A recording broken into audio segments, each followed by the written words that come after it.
Some people ask me, Shinobi, why do you drink?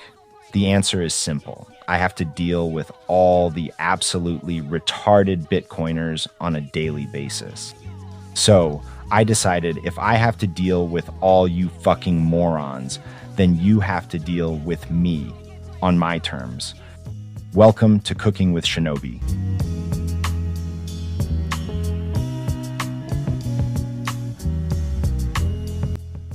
Cooking with Shinobi is just me cooking whatever the fuck I want, drinking whatever the fuck I want, and talking about whatever the fuck I want, whether you like it or not. So sit back, pour yourself a tall glass of Macallan neat, and sip along as I cook some delicious sukiyaki or a succulent shabu shabu, and tell you why Bitcoin will absolutely fucking fail if it doesn't solve the problems I need for it to solve, so I can orange pill liberal chicks.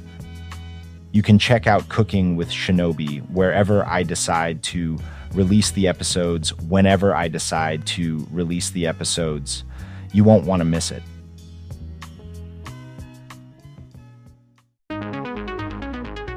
I've got to say, I'm really excited about Cooking with Shinobi, but should we really be approaching Bitcoin development and scaling solutions in order to help him orange pill liberal women? That is an important question that I'm sure the big brains in Twitter Spaces will be working on studying the game theory on this week. But while we wait on the Twitter master debaters to weigh in on the future of Bitcoin development, I wanted to cover some housekeeping items. The Bugle has launched an important Dennis Porter facts page to help everyone keep track of some very important facts about him. The link will be below in the show notes. Also, we are considering taking all of our podcasts and putting them on cassette for you purchase. If you are interested in purchasing, please let us know. So far, the only person who has expressed interest is Fundamentals. But enough with housekeeping for this week. You came here to hear the ungirdled signal from our favorite credentialed journalists. You are about to listen to the most thermodynamically sound duo in the world of journalism. It's Uptober and not time to be a gay bear. If you're feeling gay, it's probably because you haven't listened to enough Bitcoin podcasts or smoked enough cigarettes. We are about to change that. Get ready for some credentialed price predictions and expert analysis of the most important topics. If you are driving while listening to this podcast, make sure to unbuckle your seatbelt and pour yourself a glass of whiskey. This is Kaylee Welch, and you are listening to the Bugle Weekly, the most credentialed Bitcoin podcast in the world. Welcome to this edition of the Bugle Weekly. This is your co-host Richard Greaser with Rod Palmer. How you doing today, Rod? Doing fantastic. Little bit disappointed. Of course, everybody is a little riled up after the very disappointing Markets with Madison podcast that came out this weekend. But we'll get to that, of course. Yeah, it sounds like there has been pretty disruptive. So to kind of recap, I didn't listen to the podcast yet, but it sounds like Saylor went on a not Bitcoin podcast and tried to turn it into a Bitcoin podcast. And then people got upset. I don't know, I'm just speculating here based on what I can put together. But it looks like there is the Natalie Brunell of New Zealand. However, like if Natalie Brunell was more of a TradFi macro podcaster, not Bitcoin specifically, but she's from New Zealand. Her name's Madison. And she has a podcast called Markets with Madison. I think she DM'd Saylor, and Saylor thought she had a pretty smoking hot profile picture, so he responded. And he accepted her request for, a podcast interview. But instead of doing it over Zoom, she financed her own flight, her own trip to Miami to interview Saylor in person. And from the looks of it, it was at his house in Miami, his big mansion. So yeah, like I think she had like 4,000 followers before this interview came out. But it seems to me like Saylor just found a hottie in the DMs, and he's like, why don't you come to my mansion and we can record a podcast? Which, pretty smooth pickup line if you ask me. However, the controversy, there's a few of them. Michael Saylor said that rich people, sophisticated investors that they should buy MicroStrategy stock or MicroStrategy bonds instead of holding Bitcoin in cold storage on their cold card. And he said people who care about self-custody and P2P Bitcoin transactions, they are paranoid crypto anarchists, which pissed off a lot of people because we're paranoid Bitcoin anarchists. Obviously, it feels like 2024 having to remind people it's Bitcoin, not crypto.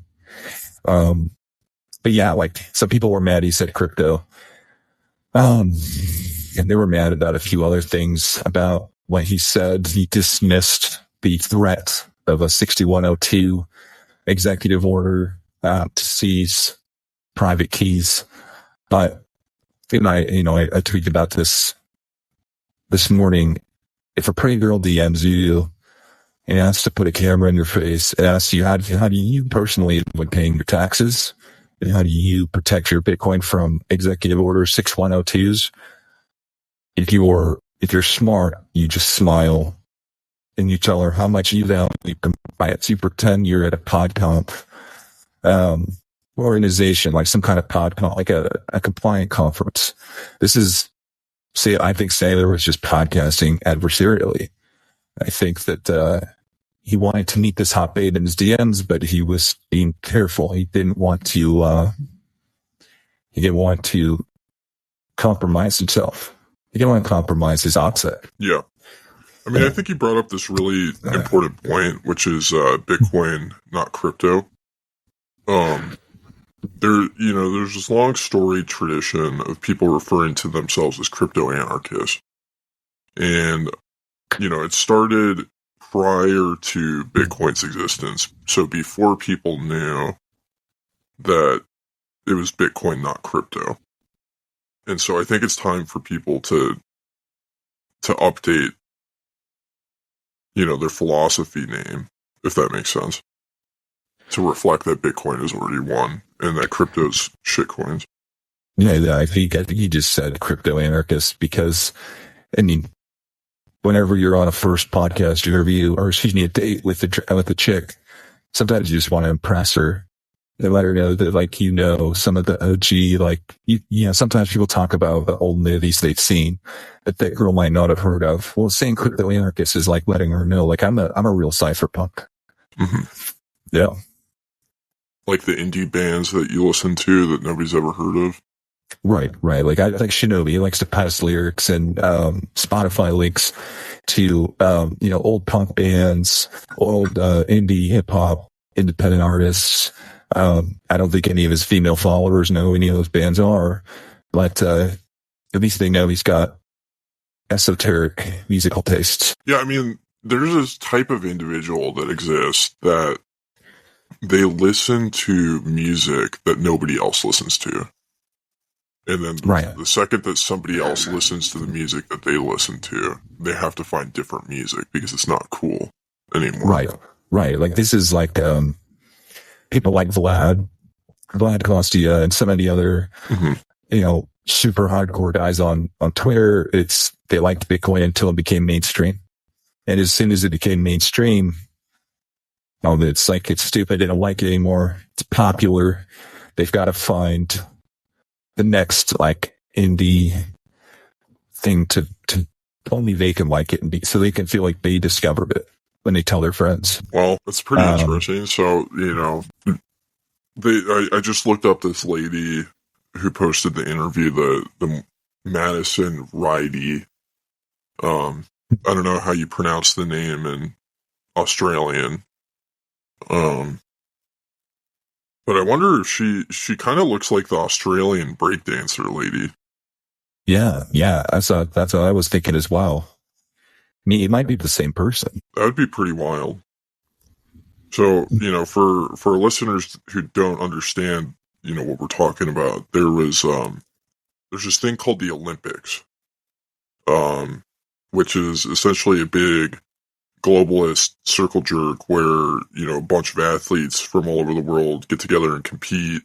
And one of the competitions of this event is who can spoof a drug test the best.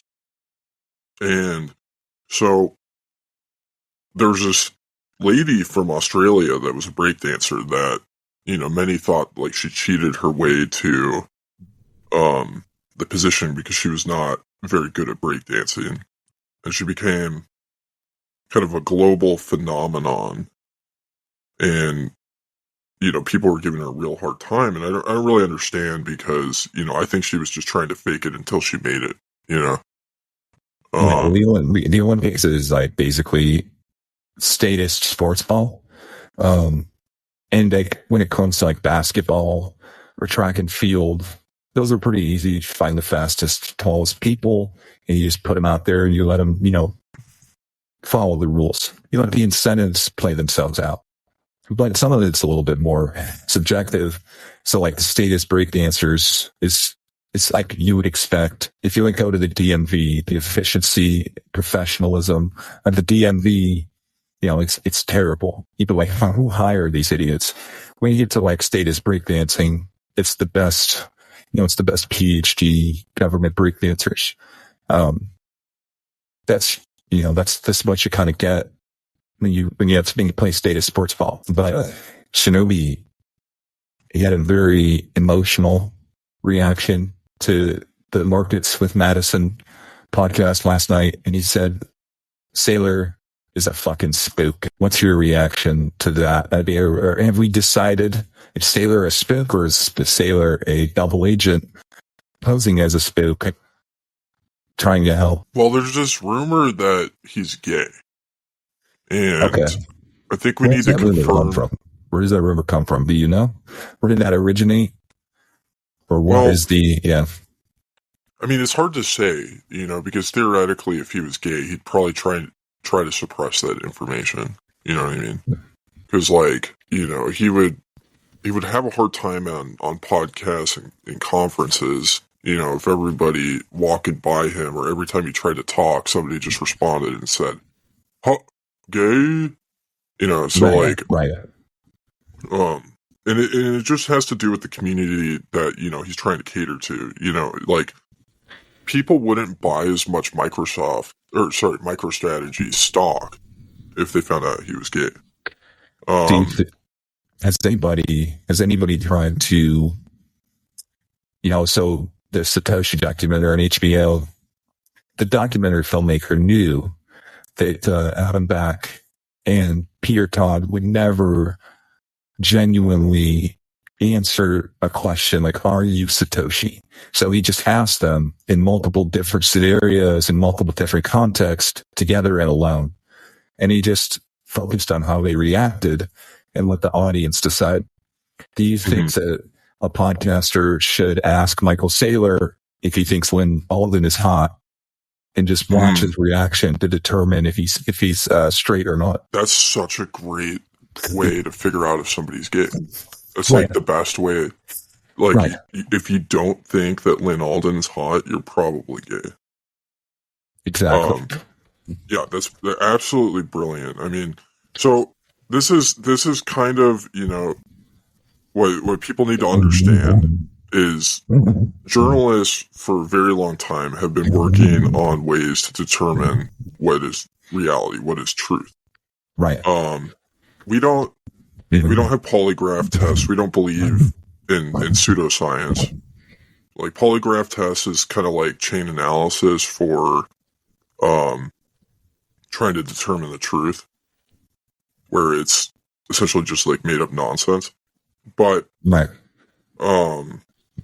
we can ask difficult questions like that to essentially gauge people's responses. Right, and you have to be very careful, and you have to use you have to adversarial journalist in these situations, because if you do it wrong, like Gawker, and you out Peter Thiel, SK, they got sued into oblivion. I had to go out of business, and the people just trying to avoid being sued out of business.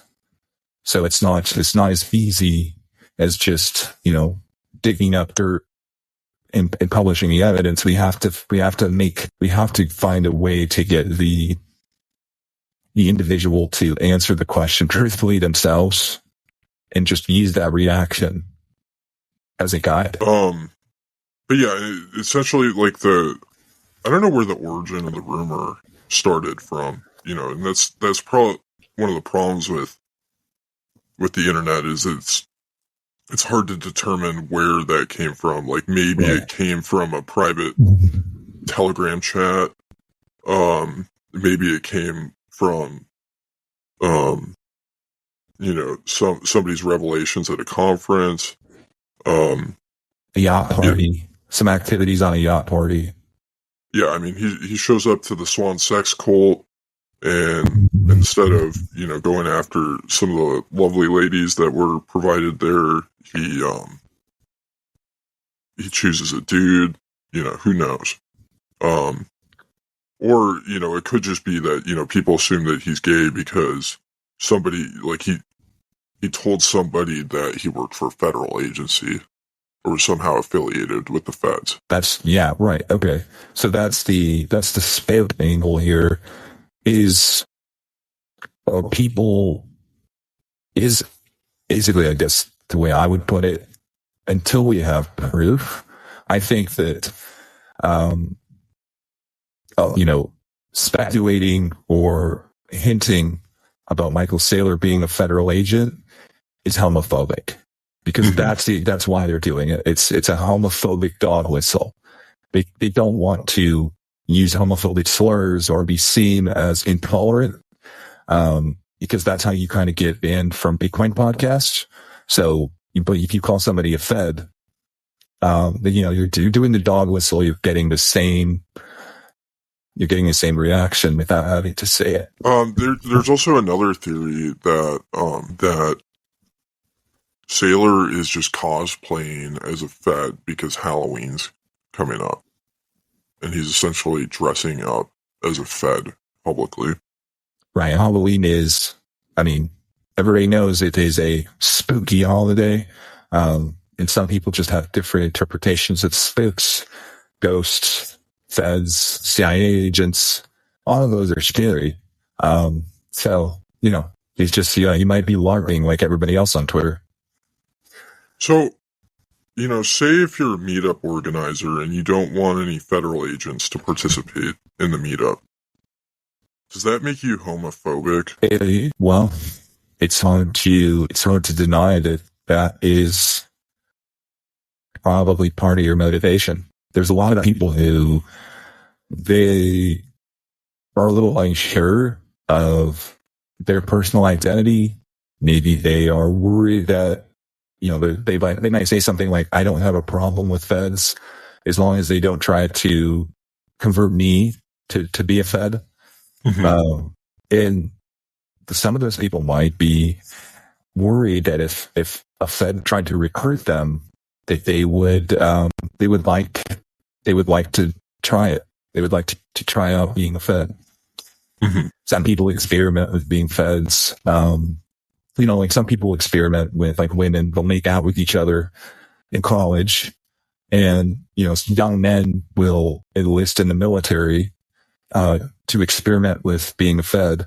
And some of them like it, some of them don't. Well, I think there's a serious issue, which is, if the Bitcoin community continues to and chooses to be homophobic, it's going to be much more difficult to present the idea to everyone that Bitcoin has already won, right? Yes, right.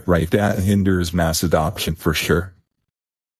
Like, if we're really, going to believe that Bitcoin, or people are going to believe that Bitcoin is for everyone, then if like Bitcoin homophobia. Yeah. If Bitcoin is for everyone, or if Bitcoin is for anyone, that includes Feds, whether you liked it or not. There's nothing we can do about that.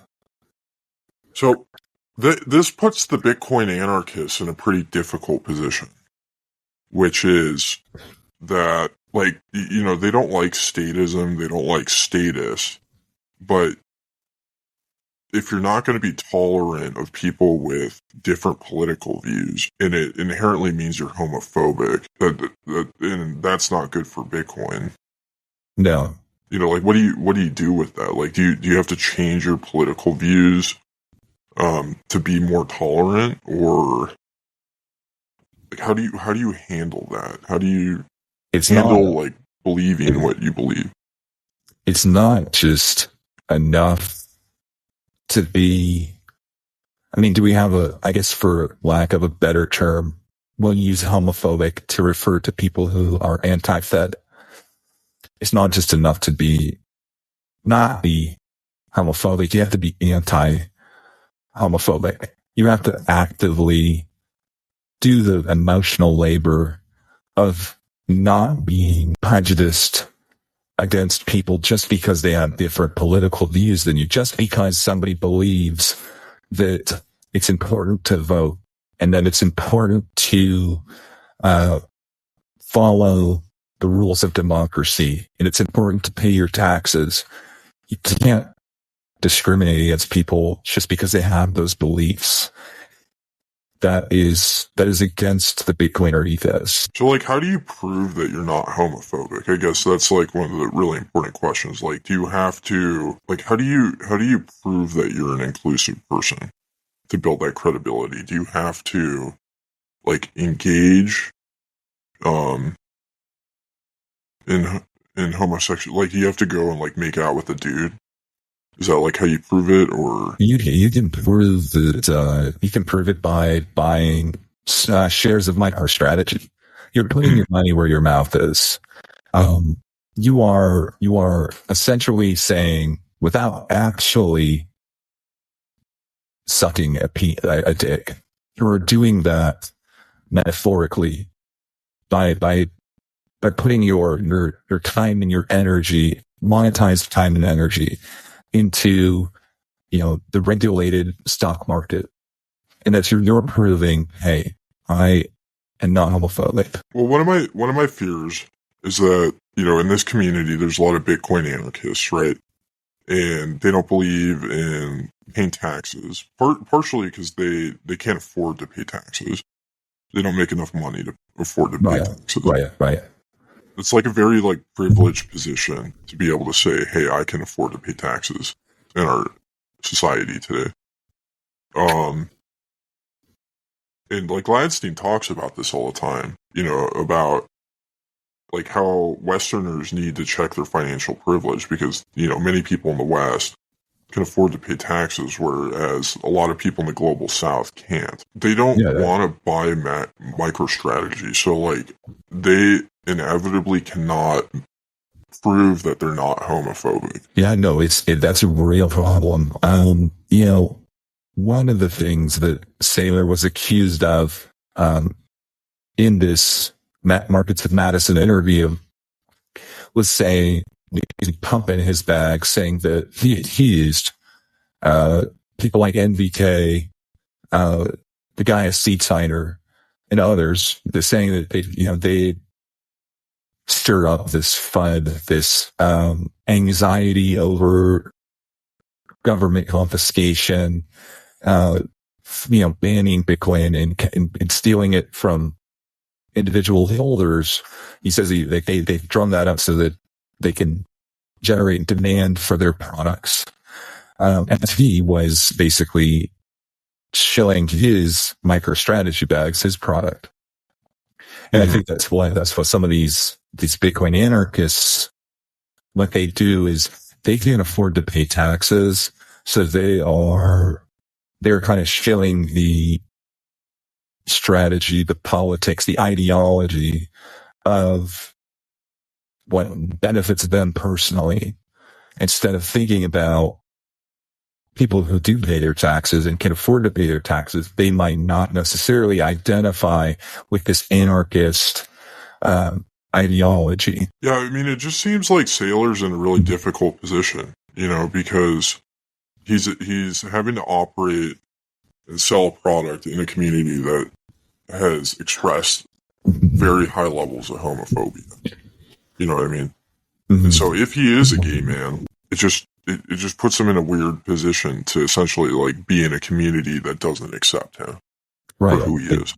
Right. Put yourself in his shoes for a moment and think about you are going into your job or your family Thanksgiving or your friend group, and you are a closeted crypto anarchist, if you talk about the thing you share with those people in those group chats, these normie group chats, the kind of memes that you're sharing in the crypto anarchist group chats, you're going to offend people. You're going to shock people potentially, and you might get banned from, like my uncle often gets banned from Facebook for posting extremely controversial memes. And kind of, they're very homophobic memes. So you can't just go into these hostile situations and be your true unburdened self. You have to kind of test the waters because the stakes are high. One of the worst things that can happen to any individual is to be banned or cast out from their tribe or their community, because if you were alone against a collective effort, it's very difficult to survive in those situations. Mm-hmm. See, think about what Saylor's doing. He's going into this community. He was orange pilled by Bitcoin podcast, but if he is in fact a Fed, it's like, how does he interact with people who might hate him? How does he not get kicked out? And it's a very delicate balance. Mm-hmm. Yeah, I mean, it's a hard position, to go from like the king of PodConf to potentially being cast out, to be uninvited from conferences, to, and we've seen this, like Jen Urso, has made comments in favor of gay people and has like upset a lot of people. So like we've seen the evidence. Right, this. Exactly. Right. She is, a perfect example of the risks you take standing up for what you believe in, if what you believe in is in conflict with the narrative that dominates the subculture you are interacting with. Mm-hmm. Right. And it's, think about if you are you're an orange cell and you're trying to meet and date a girl for the first time who might be more on the normie side, how would you answer some of those questions when she's asking you about Bitcoin? Are you going to immediately reveal your crypto anarchist ideology, or are you going to kind of soften the blow and warm her up to it? And that's what Saylor was doing. Like I said, he was talking to a hot babe who just DM'd him about Bitcoin. So I think we need to kind of just put in a pin on this, or a bow on this topic. I think we need to get somebody, either us or somebody else, to ask Saylor directly if he thinks Lynn Alden is hot, and then we can kind of settle this question that everybody wants to know the answer to. Yeah, the next person that gets the opportunity to interview him, or just ask him on the record or off the record, just ask him that question. Yeah. I don't know if you had the opportunity to listen to, I did an episode with High Hash Rate recently. I did listen to that. That was last week. Is that what that came out? Yeah, I think it was last week. It all kind of, when you are the news cycle, it kind of all blurs together, right? Right. Yeah, I asked Mike directly. So there's two people on the show, Dan and Mike. Mm-hmm. I asked Mike if he thought Lynn Alden was hot, and he was very uncomfortable answering it, kind of leading me to wonder if he's gay. Yeah, I noticed that. I noticed he was, it was, as soon as you asked him that question, he was doing a lot of mental calculus about, thinking, is this a trick question? How do I answer this? What do I say? Do I tell the truth? You could see all that going through his mind just by looking at his face in the video that I said, and it was telling. So to go back to the concept of the show you were just on, High Hash Rate, and to go back to the conversation we were just having, getting really high and, being interviewed or interviewing somebody, that you don't necessarily know very well. It's going to be a public conversation about very sensitive, highly complex topics. That sounds like sounds like it would be a challenge. Was that a challenge for you? Yeah, it was definitely a challenge for me getting high and going on a podcast. Because I felt like it was necessary for me to do that. So I can't imagine what it'd be like to be the host of that podcast. That'd be very difficult, I imagine. I was thinking the same thing. I think that a lot of people think I get high and I listen to Bitcoin podcasts. So it would be very easy, on the surface to say, well, I could get high and be on a Bitcoin podcast. But that is, that's a very big difference. I don't know if I could handle that. Yeah, I mean, it's a challenge. I mean, I think you have to practice. Like, it's kind of silly that driving drunk is illegal. Right. And I think part of the reason why it's illegal is because, there's a lot of teenagers out there that haven't gotten the experience to learn how to drive drunk, and they create problems. Sure. And there's just like a cultural taboo around driving drunk, which means that, people don't think that they can do it, so they try and hide it. They don't teach how to do it in driver's ed. I think that if you make drinking and driving illegal, then what you're doing is you're basically the only people who would drive drunk, or if they are driving drunk, they're thinking too hard about not seeming to be like they're drunk and driving, instead of just trusting their instincts and just being natural. So it's like you're causing people to overthink, kind of like when you asked Mike about if he thought Lynn Alden was hot, he immediately was starting to think, well, how do I answer this question? I don't know what the right answer is. I don't know what he wants me to say, instead of just going with it. And like, that's how you drink and drive safely, is you just let the liquor do the driving. You just go with it. You put on the music, you light a cigarette, and you just let, Jim Beam take the wheel. If you're overthinking it, that's how you end up getting into trouble. That's how you end up crashing. That's how you end up, blowing through a red light and T-boning another car. Just don't overthink it. Well, this is one of the reasons why a lot of men say that women aren't good drivers, right? Is because women have a tendency to overthink things. Right, exactly. It's just a natural part, inherent quality of being a woman. Yeah. And sometimes, if you think about it, what's kind of interesting is this is probably one of the reasons why women have so much potential to be successful Bitcoin podcasters, because part of being a good Bitcoin podcaster is just overthinking things. Right. If you a really good way to know if the girl that you met and were flirting with at a bar, you're going home with her to spend the evening, to know that if you have any suspicion that she might be trans, let her drive you home. If she's a good driver, then, that might be a red flag. Well, Kaylee's a good driver, and she's a good driver when she's drunk.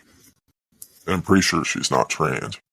Yeah, but I would never have suspected her. Why is that? I don't know. Because she's just so hot. Yeah. So do you think there's like a certain level of hotness that rules out you being trans? Rules out a woman from being trans? Like, if you're like an 8, you're still like potentially in the danger zone. But if you're like a 10, you're out of the danger zone. Like, what is the threshold? That's a good question. That's a good question. I think everybody's got a different threshold. If they're like 10, maybe you throw caution to the wind.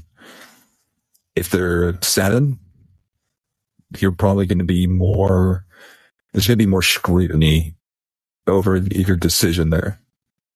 So everybody has a different risk tolerance, is what you're saying. Exactly. Some people are willing to, metaphorically just go down on it and buy MicroStrategy stocks. Some people, they need a 2 or 3 multi-sig keys dispersed geographically, because they don't want to take the risk. Yeah, interesting. It's not an apples to oranges comparison there, but I think you might be able to kind of get what I'm trying to communicate there, I hope. Yeah, I guess one of the challenges, so one of the things a lot of Bitcoin podcaster listeners, really care about is they care about objective reality, objective truth. Yeah. And so, this is why ordinals are, they're so controversial, because ordinals are subjective, right? You can play out the iteration or the set of this number theory a trillion times and get the same outcomes deterministically that are predicted by the theory, but objectively sats do not exist. So it's like you could use this protocol on top of an abstract set of Satoshis of Bitcoin and get exactly what you're expecting per transaction. However, sats don't exist, so it's a shitcoin. Yeah. It's not to belabor the point. There is a little bit of other spicy news. One I want to get to just really quick. I'm actually working on a story, so you'll be able to see that one. We'll publish that one some point today, possibly tomorrow at the latest. But it seems that there was a leaked letter from a limited partner, an investor at 1031 Ventures. And Matt Odell wrote a letter to those investors in the past week, and he revealed that 1031 had to recently take a 2.5 million stake in a beef tallow anal lube startup that was linked to Diddy. They had to write that investment off completely, took a total loss. The entrepreneur had a new line of beef tallow lube, much better than seed oil lubes. They're most common, like Astroglide, Day White Jelly. But this beef tallow lube, the whole, apparently, the entire marketing, the business plan was to partner with Diddy and to sell the beef tallow lube to Diddy for Diddy parties, Bitcoin conferences, some of these swan sex cult parties, fad parties, whatever you want, yacht parties. It was going to be a smashing hit success. Unfortunately, with the arrest of Diddy, the main buyer of this beef tallow lube is now, probably spending the rest of his life in prison, or, at least not suiciding himself in prison. So that's a huge loss. 1031, I don't know if they've had too many successful investments in their short history as a venture fund. But this one hurt. This was a total loss. And some of the investors were, a little bit disappointed, a little bit disheartened by that loss, which is probably why they leaked that letter. But we'll have more on that story. I don't know if you had any quick reactions on that one before we move on, but I just thought that was something, interesting to share and kind of gives an insight to what some of these Bitcoin VCs, some of the risks they have to take, some of the visions that they have to try to execute on that are very, very rough sketches of what could be. If I was a 1031 investor right now, I would want to understand when they were, going to make a strategic decision to try and make money. Can you say that again? What do you mean? Like, are you essentially saying when are they going to actually make some money? Like, yeah, when are they going to start trying to actually invest in profitable endeavors? maybe the strategy is just to not experience capital gains, because if you don't experience capital gains, you don't have to pay your taxes. So it's either, I'd say some 1031 investors are upset that they have invested a lot of their money and they still can't afford to pay their taxes. And some might think that 1031 is intentionally avoiding being able to afford to pay their taxes. I guess it kind of comes down to your perspective on that strategy and what they might be doing. So you think that 1031 is like harvesting losses intentionally for tax reasons?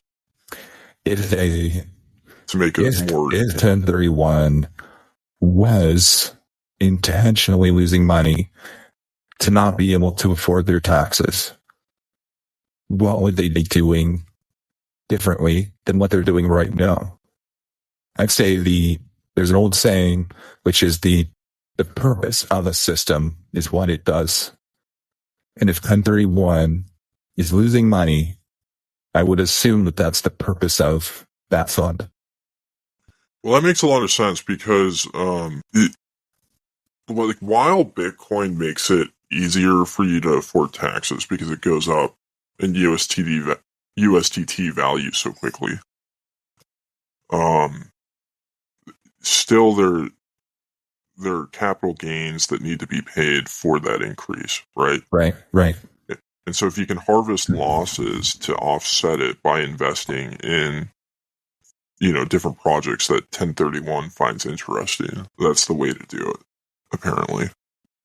Right. I mean, that's really smart. That's really smart.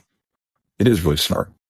So, I mean, listen, I'm just a journalist. I'm not an accredited investor. So take anything I say about the inner operating features of a venture capital fund. You got to take that with a grain of salt, right? We should become accredited investors. Could you imagine what the world would look like if we were accredited investors? I think under hyper-Bitcoinization that or credentialed investors. We will be credentialed investors, and a lot of the Plans and Bitcoin podcast consumers will become credentialed investors at that point. And I think that's when we really start to turn around the economy. The economy will go from being fine to being outstanding.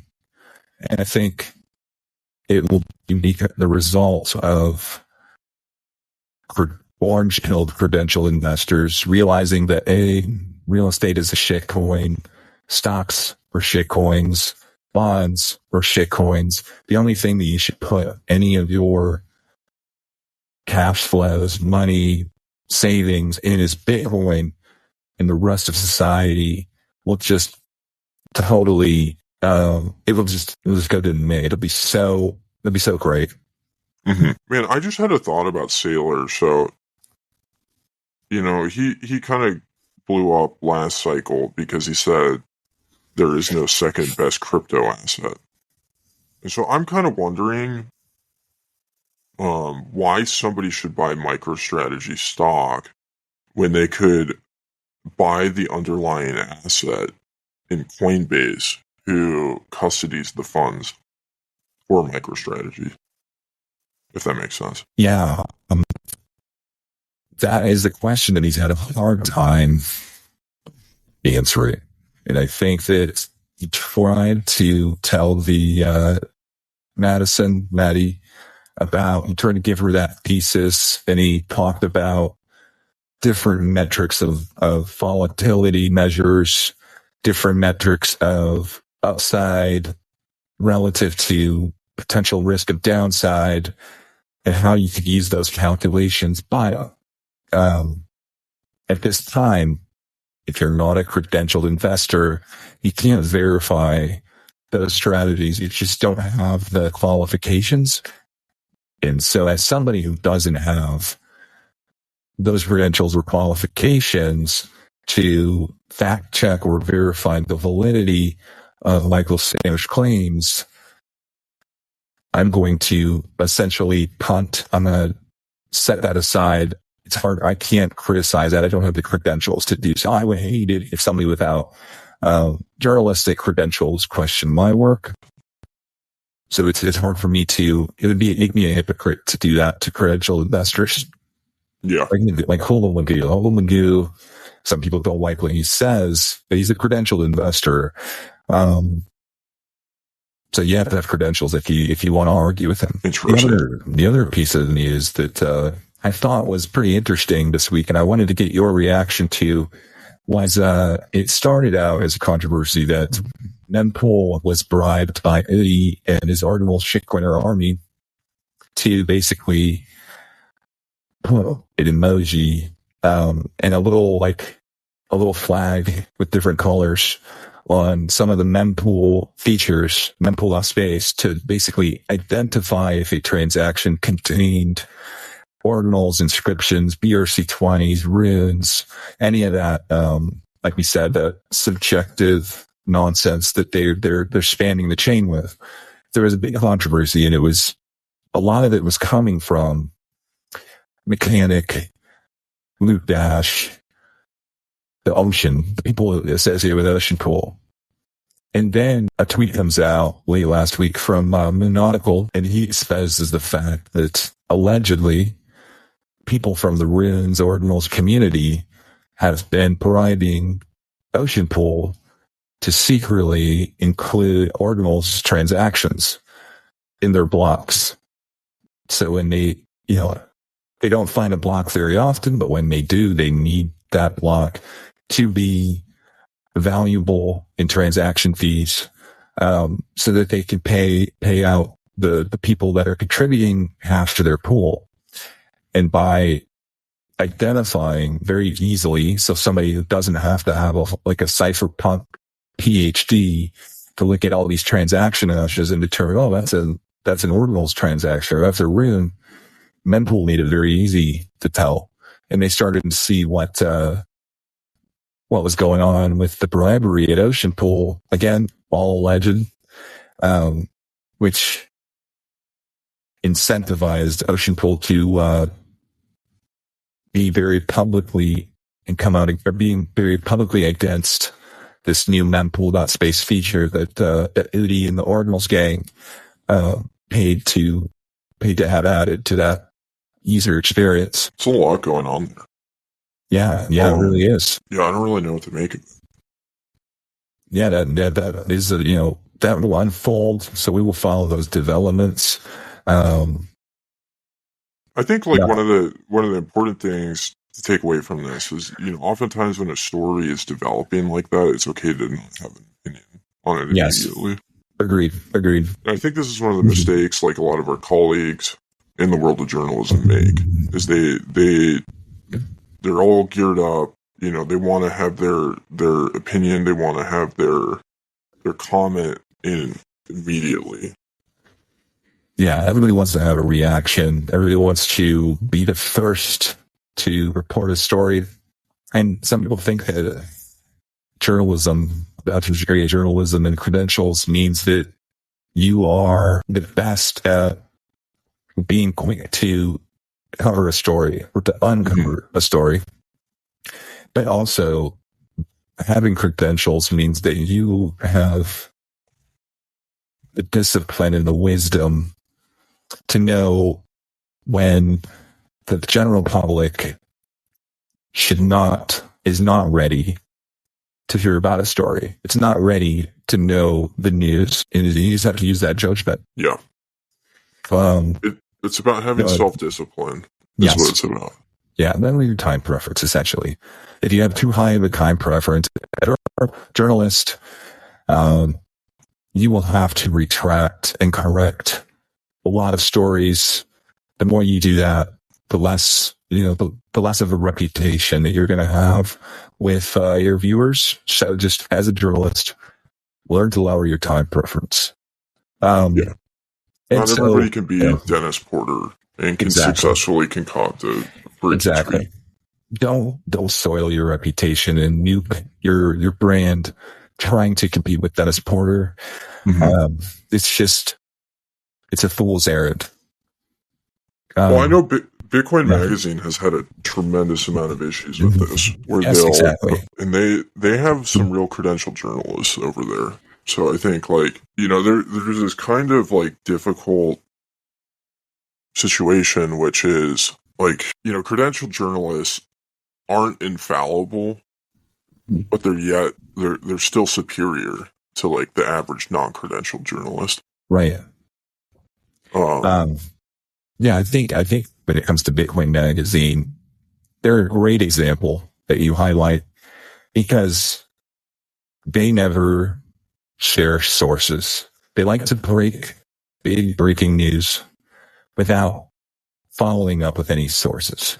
And I think that if you think of a really good headline for some really big breaking news, but you have no sources on that, maybe you were in a group chat, maybe you saw somebody Bitcoin tweeting about it, like you don't have any proof that it's real.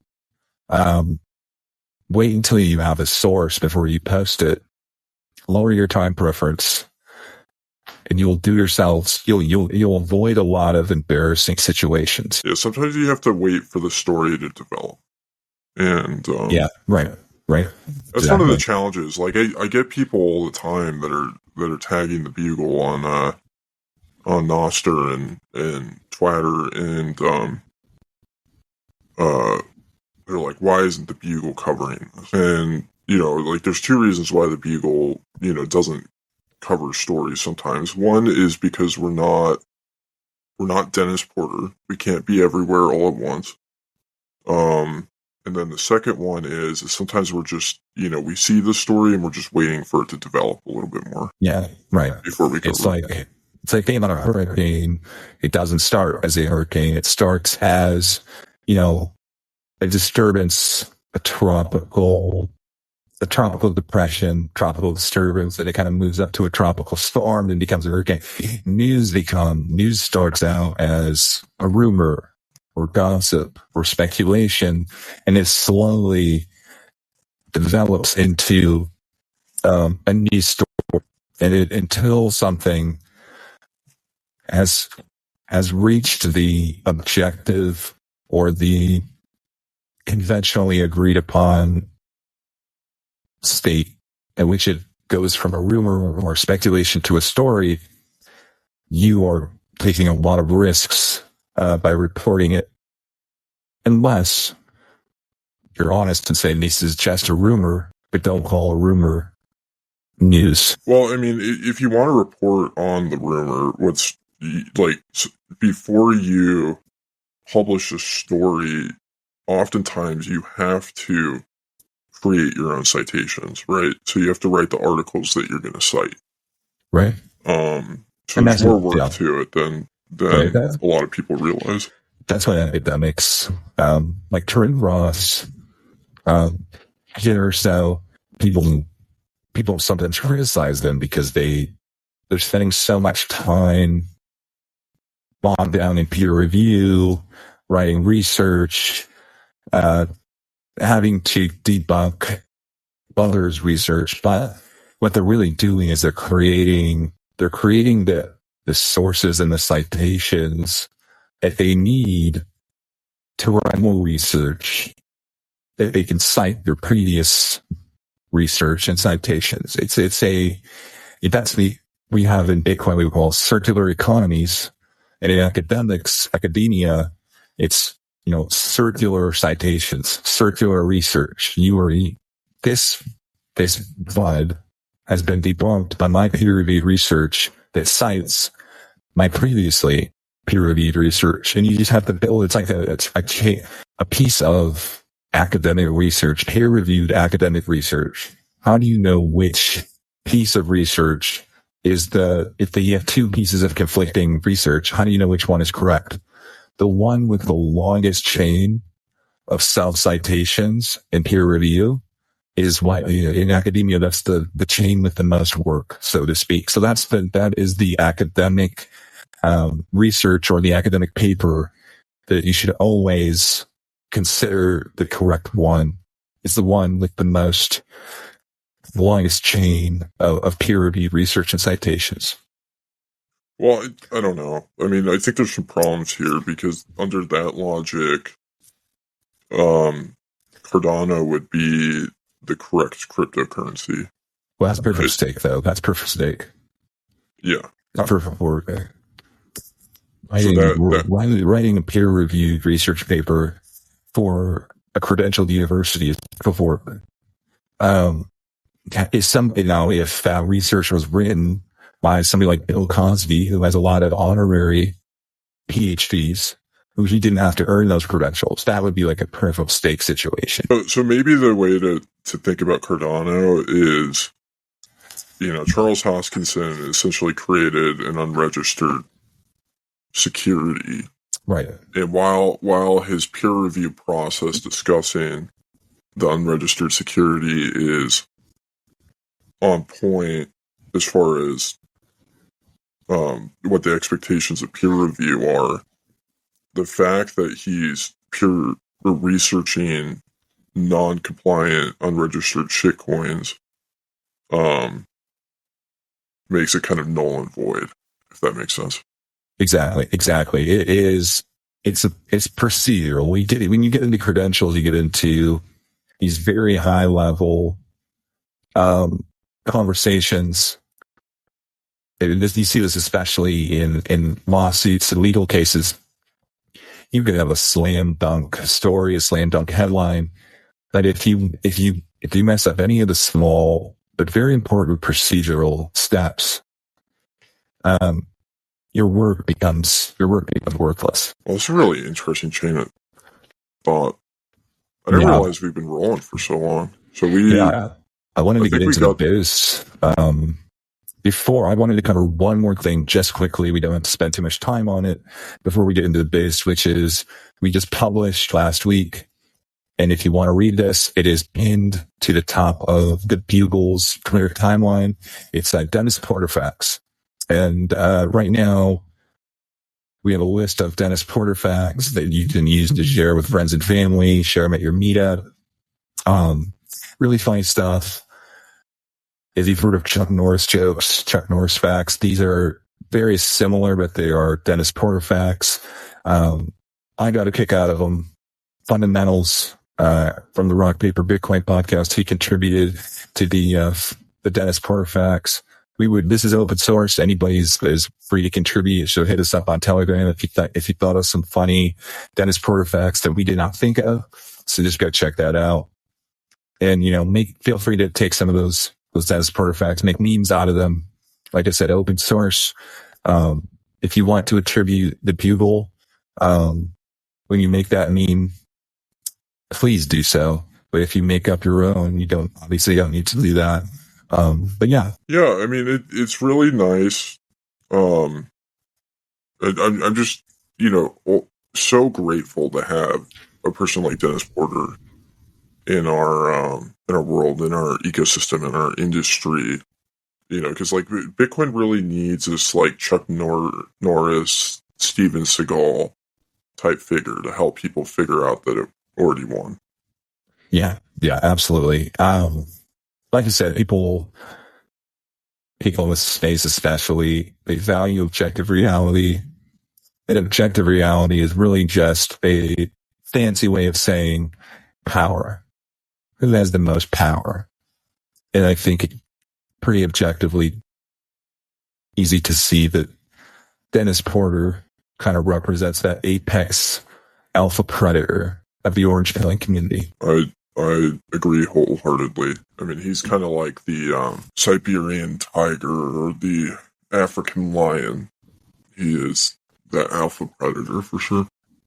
100%. Well, let's get into the boost. First one is from Miss Huddlenot for 11,111 sats, who says, I want an orange wedding like Natalie. I mean, do you think this is going to be a trend? The concept of orange wedding? Yeah, there's no question about that. I think once people saw the first Orange Wedding, they saw like all the podcasters that were there. Saylor Saylor is not as popular after this weekend, but they saw that, and they're like, I want that I think there's going to be a lot of bridezillas out there, so to speak, who, they're going to demand to have an orange wedding as elegant and as thermodynamically sound.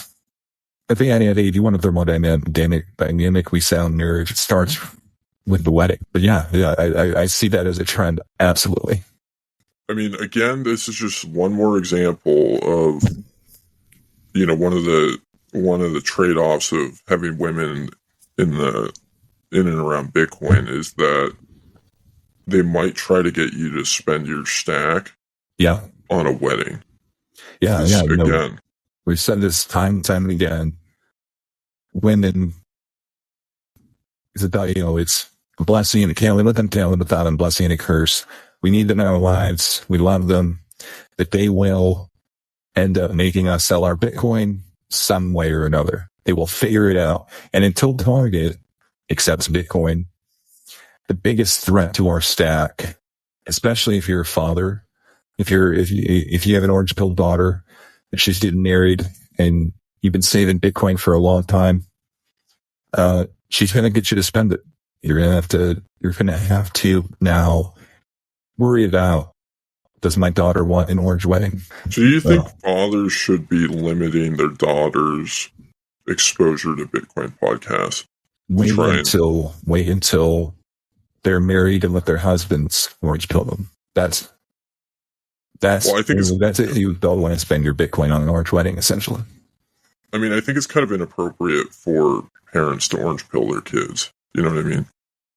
It's kind of unfair. It's kind of like grooming. Let them make their own choices. Totally. Well, I hope you have that orange wedding, Miss Hoddlenot. I think you deserve it. And I think you'll be more likely to get that orange wedding. The more you boost us, the more likely it is for your dreams to come true. Right? Yeah. Detach the attention of some important people in this community. Yeah. That's how you will get their attention. Whether you want an orange wedding or you just want to show somebody like, a cypherpunk such as Ron Hamilton that you are smart too. You can do that by getting their attention in our base on Fountain. Mm-hmm. Yeah. What do you, so like cypherpunk's kind of like an interesting term because it kind of suggests like being punk is kind of about not following the rules. It's about being non-compliant. So if you're compliant, you kind of rule yourself out of being a cypherpunk in many ways, right? So I wonder if there's like a term that we could come up with for compliant cypherpunks. That's a good question. But I would maybe put a spin on that and suggest that like a credentialed journalist who has discipline and time preference to know when to break a story and when not to, that a cypherpunk knows just being non-compliant for the sake of being non-compliant is potentially counterproductive. Like picking and choosing your battles and being non-compliant where it can make the most difference and where it can be the most productive use of compliance, and then being compliant where it doesn't actually affect you. You don't care if you comply in that situation. It's easier to be compliant in that situation without any benefits. Discretionary cypherpunk compliance. I think that a good term for it would be being called cypherpop. Cypherpop. Okay. I like that. Like if that. It was a genre of music, I would call it cypherpop. Like Green Day was punk for like an album or two, and then they became pop. So they're kind of like it'd be like being green, like a compliant cypherpunk would be like Green Day, the band Green Day. Okay. I feel what's kind of crazy about Green Day is, for listeners, if you want to feel old, they're starting to play Green Day on classic rock music stations on the radio. That's crazy. Yeah. We're at that point. Yeah, like Rage Against the Machine is another example of a punk gone pop gone compliant artist band. If you listen to that music and in the 90s, and then you listen to what those the members of that band say today, you can totally see that transition. Yeah. Another good one is The Offspring. Offspring is extremely cypher pop. Right, like Pretty Fly for a White Guy for Harris is the song that they should put out today. Yeah, like Dennis Porter is a good example of a guy who's pretty fly for a white guy for Harris. You know that I heard a rumor that Mike Brock is the leader of White Guys for Harris. Well, yeah, I saw that, and in hindsight, it seems pretty obvious now. That guy's got something going. I think Ozempic made him retarded. Ozempic did? Yeah, I think so. If you see any of his recent interviews or his profile picture on Twitter compared to his the profile picture they used for his last What Bitcoin Did podcast episode, he lost like 70 or 80 pounds really quickly with zero muscle mass. So I think it was Ozempic that he was taking, and his opinions. And when he went on Peter McCormack, most of his episodes, he was pretty, his politics were pretty right wing, and now he's, white Pete Harris. So kind of a transition. It's a big transition. I mean, he doesn't work for Cash App or, Block anymore either. He quit. Yeah. I mean, we could have figured out what his stance and politics were a long time ago if somebody just asked him if he thought Lynn Alden was hot or not. No, but we just didn't know that was the that was the key. It's like the silver bullet of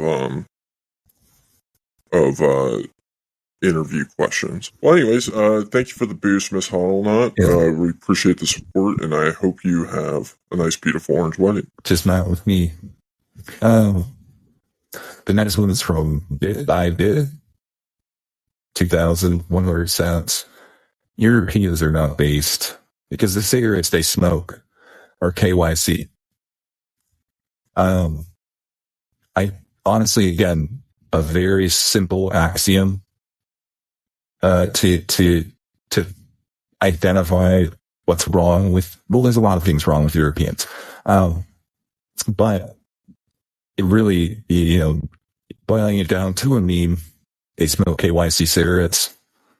That should tell you what you have to know. Yeah, I mean, I know some Europeans smoke non-KYC cigarettes. This is broad. It's a broad generalization to paint here, but generally speaking, Europeans are, Peter McCormack kind of talks about it, like the Overton window of political thought in the United States compared to Europe. It's like in Europe, he's considered like a Alex Jones right-wing conspiracy theorist, whereas in the United States, he's like called a progressive hack. In Europe, being a cipher pop, like that is the rebel. That's like the anarchist in Europe, like somebody who pays their taxes, but they will still throw a Molotov cocktail because they don't think that their taxes are high enough. Like they want to pay higher taxes. They're like, we can afford higher taxes. We should have to pay them. And that's just, it's weird. It's hard to understand.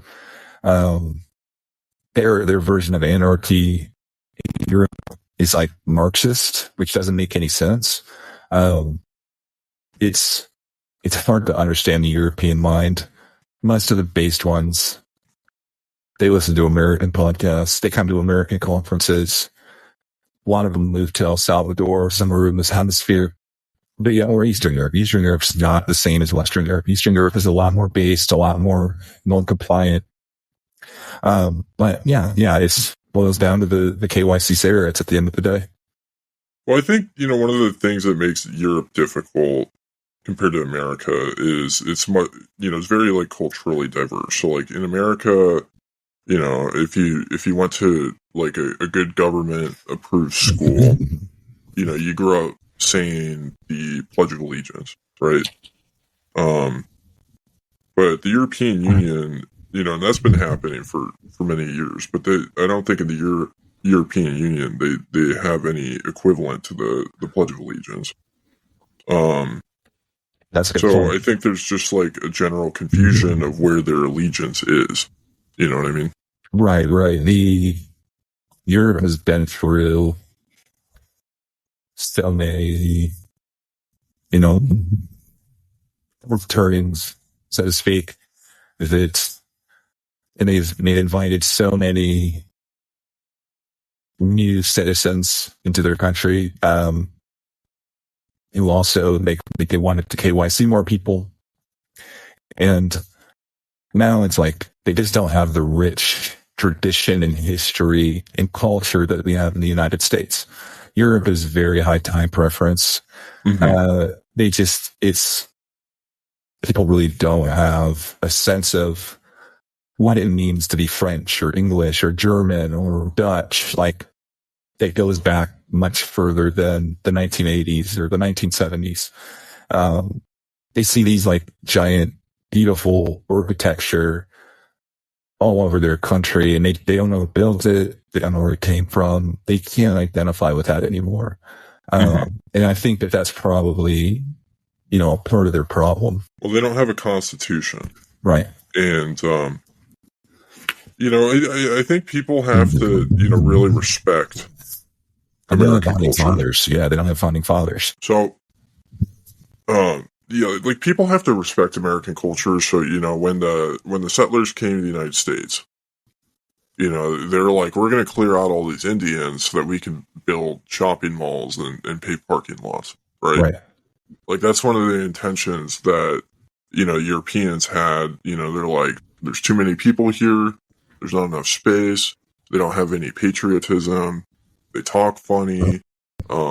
Tobacco doesn't grow here as well as it does in the United States. We're going over there and we're going to get rid of all these Indians and we're going to make parking lots everywhere. Right. And like, you see this is like a real issue. And I think you tweeted about this last week, which was, something about like why LA is a superior city. Thank you for bringing that up.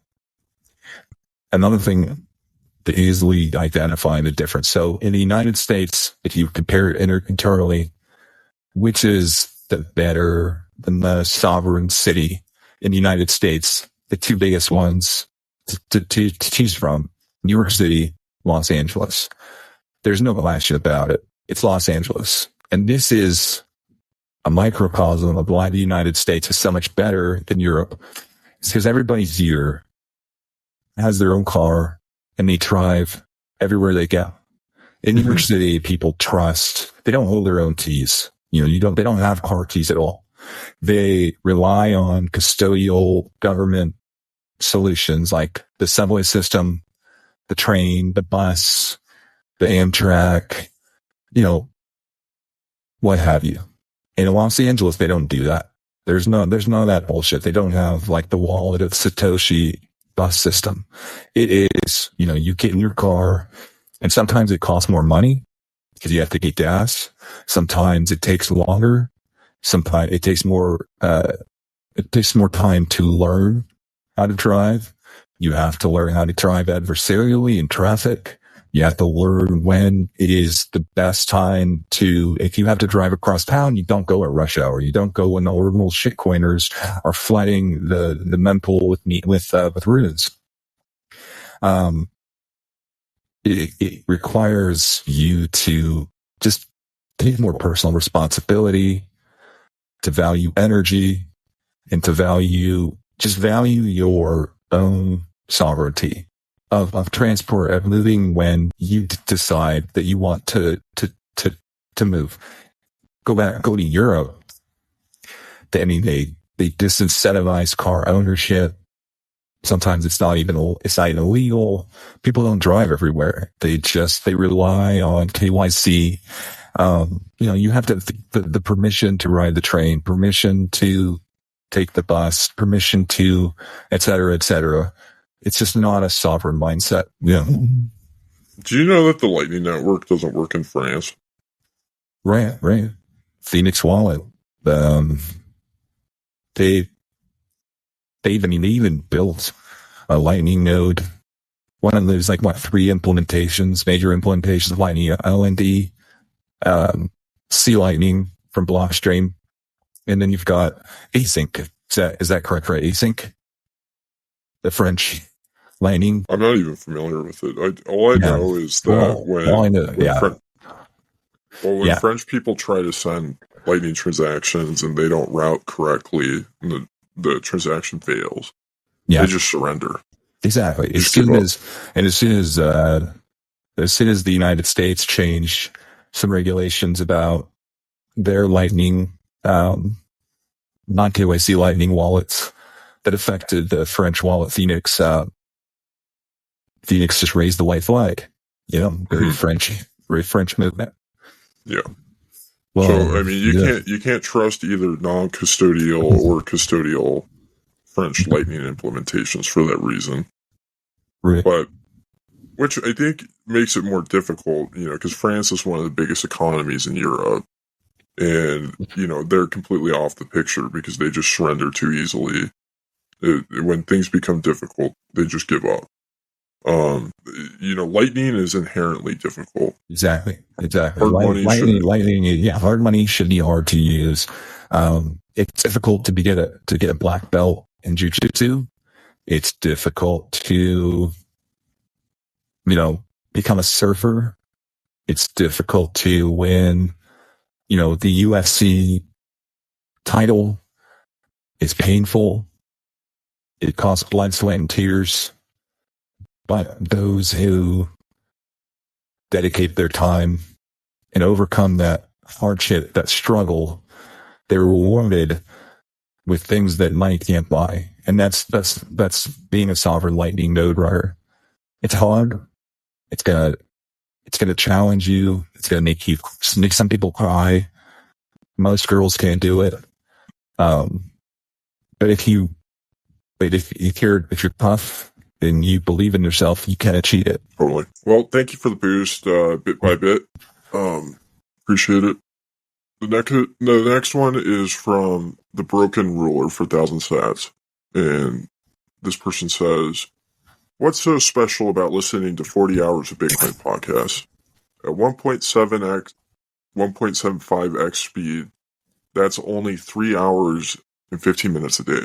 Those are rookie numbers. Enemy of PodConf State, Francis Pulio, says that using leverage to trade Bitcoin to build your stack isn't a shortcut to becoming a real Bitcoin OG, but is listening to 80 to 100 hours of Bitcoin podcasts every week the real cheat code. Sorry, Peter McCormick. If I've only been in Bitcoin for 3 years, but I've listened to every episode of RHR, Rock Paper Bitcoin, and Canadian Bitcoiners podcast, am I accelerating to OG status? How many Bitcoin podcasts do I need to listen to get Adam back to call me an OG? And why does Fountain Podcast Conf Approved have charts for podcasts, but not for podcast listeners? That last point, that really resonated with me. That's a really interesting question. I think Fountain should have charts for the top podcast listeners. We know that Pies would be number one. Yeah, absolutely. Pies would be number one. But it is, the listeners are the reason, for some people might say the listeners are the reason that podcasts are successful. Bitcoin podcasters, they don't care about listeners in terms of they're going to put that content out regardless if anybody's listening. But you're not going to get boosts. You're not going to make money off your podcast unless you have loyal listeners. And I think that having a chart of who are the top Bitcoin podcast consumers gives podcast creators the ability to court those listeners. How do we become a podcast that the most dedicated Bitcoin podcast consumers want to listen to? It kind of creates that value for value feedback loop. Let me generate content for you, and you will in turn boost that, listen and boost for that content I create. Totally. Yeah, I mean, there was a lot here. So I guess we need to come up with like a clear standard for what getting your 40 hours of Bitcoin podcast in means. You should do badges, like gamify it. For every, you get your first 40 hours of Bitcoin podcast badge or some sort of like medal, something in your, like in Call of Duty, you get like a ranking. Your next 40 hours, you can just stack those up. So if you listen to 40 hours a week for 3 years, that's, how many weeks is that? 100 and anyways, it's a lot. It's like 160, 150, 156 medals there just from doing it 40 hours a week for that many weeks for 3 years. And then you could get, one for 1,000. And then if you did 21,000 hours, that's an orange beret. I think I'm going to tweet this question. How many hours of Bitcoin podcast do you need to listen to for Adam Back to call you an OG? Something that's to be considered is you don't want to just podcast adversarially. You want to consume podcasts adversarially. So if you are going to be number one in the rankings for listening to podcasts, you might want to ease in because that puts a target on your back. You don't want everybody showing up to your house, asking you for advice, asking you to show them how to use Sparrow Wallet, asking for you to show them how to manage their own Lightning node, just because they know you've listened to the most hours, that you have the answers. Yeah, I mean, one of the worst types of advice that somebody can ask you is they show up at your house. They're like, hey, I know you're an elite podcast listener. What's the best way for me to get you to transfer all your funds from your wallet to my wallet?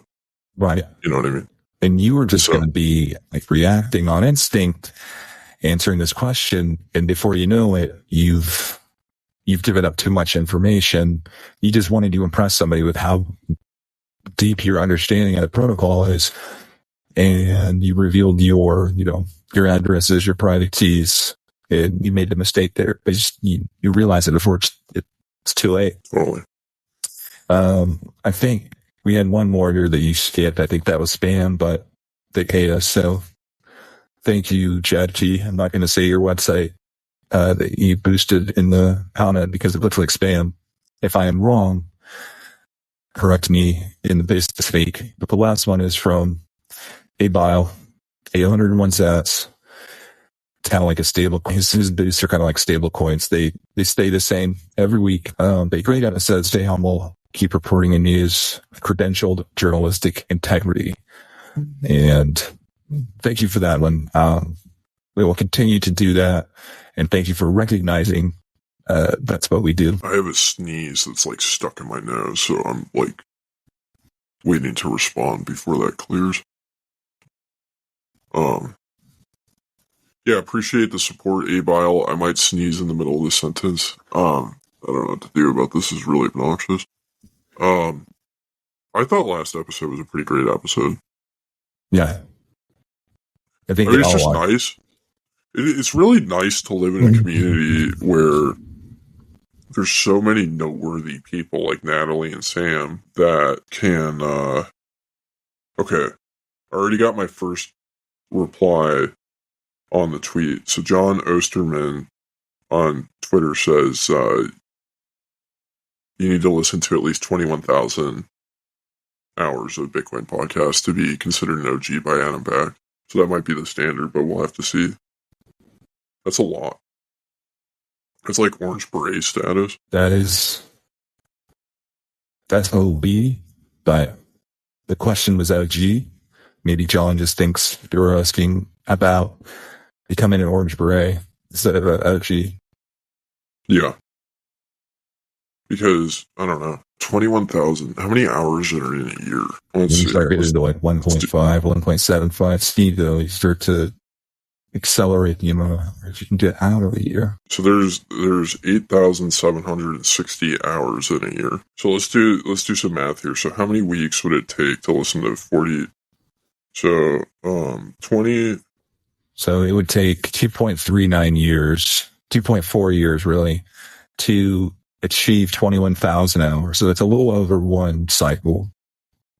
Now, if you listen at 1.5 though, let's do 760 times 1.5. So if you were only doing 40 hours a week, it would take you 525 weeks to listen to 21,000 hours of Bitcoin podcast. At 1.5 speed, if you listen to all the podcasts at 1.5 and you listen to nothing but Bitcoin podcasts every day, all day, like I do, it would take you 1.6 years. So you could do it really honestly in just the bull market alone. I mean, it takes some serious work. Yeah, that's dedication. It's like, there are people who like, the UFC and MMA, that'd be like, if you wanted to get 21,000 hours, like BJ Penn, it took him, I think, 3 years, 2.5, 3 years to get a black belt. You've got to really be A, kind of a prodigy, and B, you got to totally consume yourself in that lifestyle. Yeah, I think it's unrealistic to expect yourself to be like the BJ Penn of podcast listening. You know what I mean? Manage your expectations. That's a pretty lofty standard to kind of compare yourself against. Yeah. Absolutely. Well, yeah, I mean, that kind of wraps up the show. It looks like that wraps up the show. You got any final thoughts to close? I think this has been a pretty interesting and groundbreaking episode. Yeah, something I wanted to get into this week that we just didn't have time to get into. But I just wanted to say, for all the people in daytime Bitcoin spaces, they've really been bullying our friend Mars because they think he's retarded. And I just don't. It breaks my heart. Mars is a good dude. He does sometimes seem retarded, but he's not. He's just really passionate about the space. And I just think that the cartels should stop, not just him, but should just stop bullying people in general who are trying to interact with them in good faith. It's fine to bully feds if you don't mind being intolerant. It's fine to bully politicians, but stop bullying Mars. We're bullying our buddy. Well, yeah, I mean, if there's any like belief that he's a fed, he told me that Lynn Alden is hot. So there you go. Yeah, that's one of the first things we asked him. It's gonna be, it's one of the most important questions to gauge where somebody's at, and it's gonna be a question that we're gonna be asking a lot more out here. Anybody who wants to come on this show and be interviewed by us, make sure you have an answer to that question. Yeah. Speaking of interviews, I'm going to be working through an editing an interview with Philip D. McCombs. I'm not posting it yet today because it's going to take some time to edit, but I haven't figured out what I'm going to do with that yet. So stay tuned for that. But that'll be coming at some point. But yeah, anyways, thank you everybody for tuning in to the Bugle Weekly and for supporting the show, and we'll catch you next week. Later.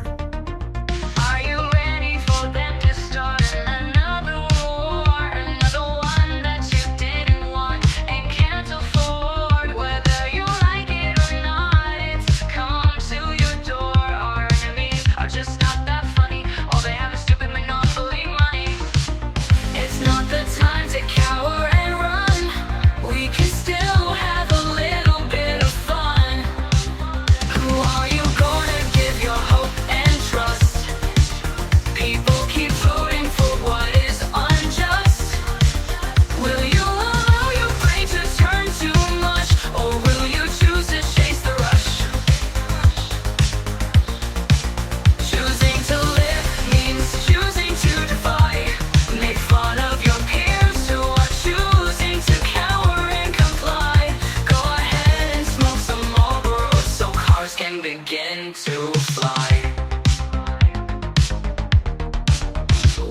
put your faith in a system so hopelessly debased, with people in charge who want to see you erased.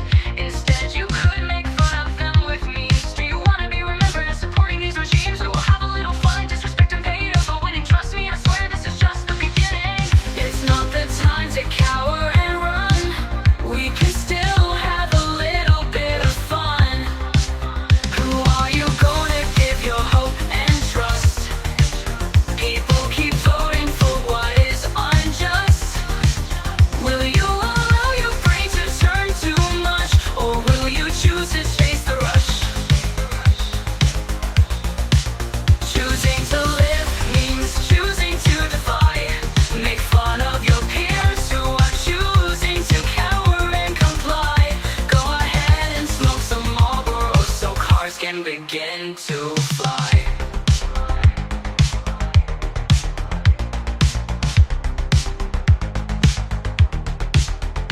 When they spit in your face, remember they have sealed their fate. You may feel pretty down, but erase that frown. We are gonna win, it's time to go all in. It's not the time to cower and run. We can still have a little bit of fun. Who are you gonna give your hope and trust? People keep voting for what is unjust. Will you allow your brain to turn too much, or will you choose to chase the rush? Choosing to live means choosing to defy. Make fun of your peers who are choosing to cower and comply. Go ahead and smoke some Marlboro so cars can begin to fly. Light a cigarette, it's an art. Smoke a cigarette, get ready to fly. Cigarettes aren't bad for you. Communist propaganda. Cigarettes aren't good for you. Hollywood says so. Thanks for tuning into this episode of the Bugle Weekly. We'll see you next week. Hollywood says so.